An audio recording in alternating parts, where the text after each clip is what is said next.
Hi again. I'm Ann, Anna's mom. Anna's not joining us again today because at this part of the story, she's still in a coma. So she can tell you what that was like later, but she wasn't really present for most of what was going on, which is probably good. So we left off on what I call Epic Friday. And after the surgery and my meltdown and all of that, and talking about that. Later that night, that evening,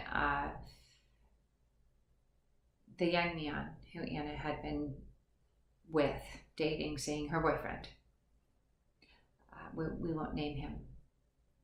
He's the one who had been driving the car. He's the one who broke into my house. He was not my favorite person in the world at that point.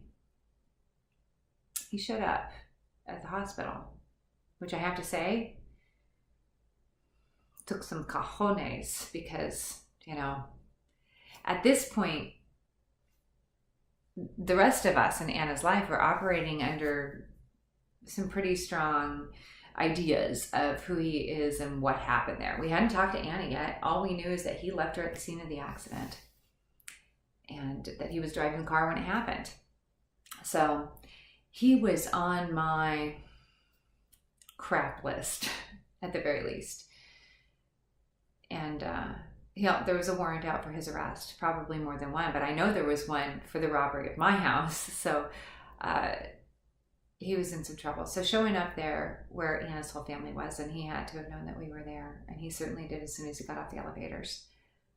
That had to have been pretty scary for him. So I saw him. He came with his sister. I followed him down the hall. Nobody was allowed in Anna's room without my okay at that point because I didn't want any of her drug addict friends coming. And I looked at him and I just thought, he's just a drug addict. Again, so was Anna at that point. And, I was already pretty upset with her.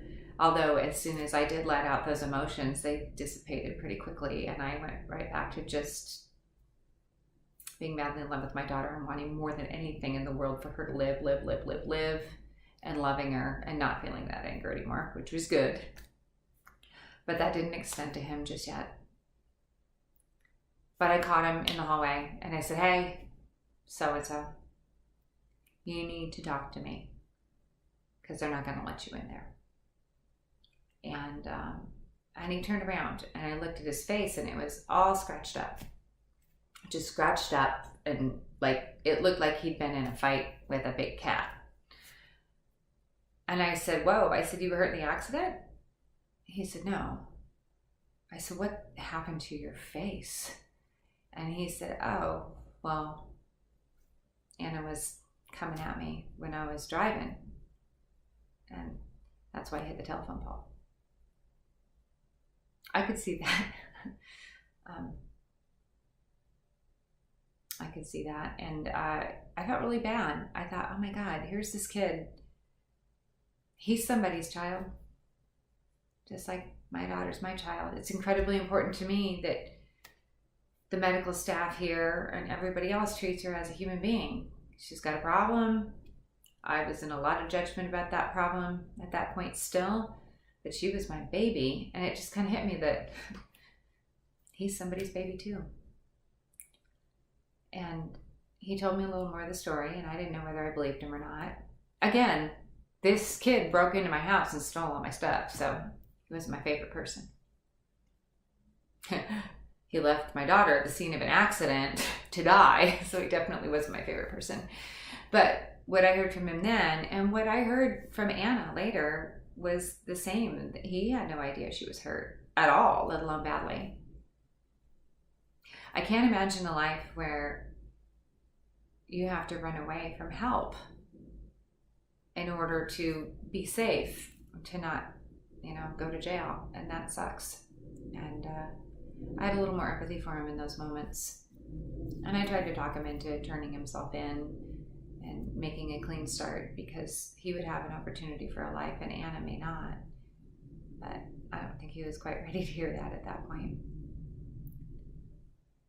and then I just wanted to have him arrested really badly. I figured he was safer off the streets. I guess my heart opened up to include him that day. Although he probably didn't feel it so much because I did work actively to have him arrested. It didn't work yet, but it would later.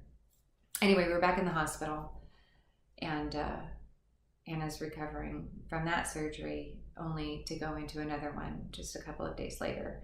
Her temperature continued to spike, and they understood at this point, after the blood samples came back, that there was, E. coli and streptococcus and MRSA and pretty much every type of nasty, bad, life-threatening infection going on in Anna's system. And so they went in to do an exploratory surgery in her abdomen, and they came out, and that was April 2nd. So this is, 8 days after the accident, and she's still in the coma. She didn't come out of it at that point, and they realized that she had torn her colon. So her colon had leaked in her system for 8 days. And her surgeon there, he worked very hard to clean it up as best he could, but he ended up having to close her up and said he would go back in a couple of days if they needed to. She ended up having multiple surgeries cleaning that up, but that was kind of crazy. People die in hospitals from infections. A lot of times they catch them in the hospital. Anna did not, but from just one of those infections. And those are people who are healthy to begin with, or healthy coming in for surgery. Anna was strung out, drug addicted, tiny, thin, malnourished, catastrophic brain injury, in a coma, on life support, unable to breathe on her own. Her heart and blood pressure completely, by this point, regulated by medications. I mean, they didn't even have a feeding tube in her because her digestive system had completely shut down. There was little to no hope that she would survive at this point. Yet we were clinging to every little tiny bit of hope we could. And there were some.